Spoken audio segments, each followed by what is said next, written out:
Hello guys, ganito pala kapag nagsisimula ka pala sa pagiging content creator. Iisipin mo kung ano isusunod mong content.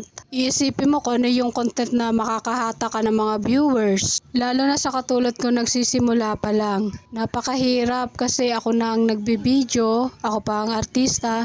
Minsan yung asawa ko gumaganap din na artista. Wow, mga artista yan.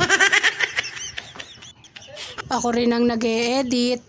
Mas nahihirapan ako sa pagbo-voice over kasi hindi ko alam kung ano mga sasabihin ko, lalo na kapag nag-e-edit na ako, walang pumapasok sa utak ko, nabablanko talaga ako.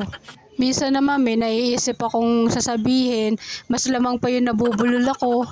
Kaya minsan mas gusto ko nang sumuko na lang. Kasi pakiramdam ko walang kwenta yung mga ginagawa ko, walang nanonood, ang bababa ng mga views ko. Siguro nga ganun talaga kapag nagsisimula ka pa lang. Pero minsan kapag nag-scroll ako sa newsfeed ko, nakikita ko yung mga ibang small content creator na umaayos ang buhay nila.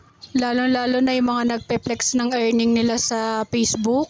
Hindi ko lang kung totoo yun o mga ano lang, edit lang. Tingnan nyo, nabubulol-bulol na ako. Kaya sabi ko sa sarili ko, hindi ako susuko. Kailangan ko to.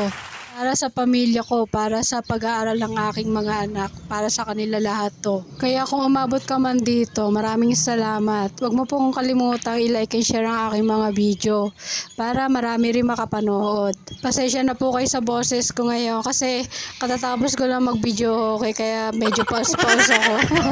Andito nga pala ako ngayon sa may school. Nakita ko tong tanim ng ate ko ng mga talbos ng kamote. Sabi ko masarap iulam to kaya namitas na ako. Kahit hindi atin to. Hanggang dito na lang po ang aking video. Maraming salamat po sa panonood nyo. Huwag nyo pong kalimutang i-like, i-share ang aking mga video. Salamat!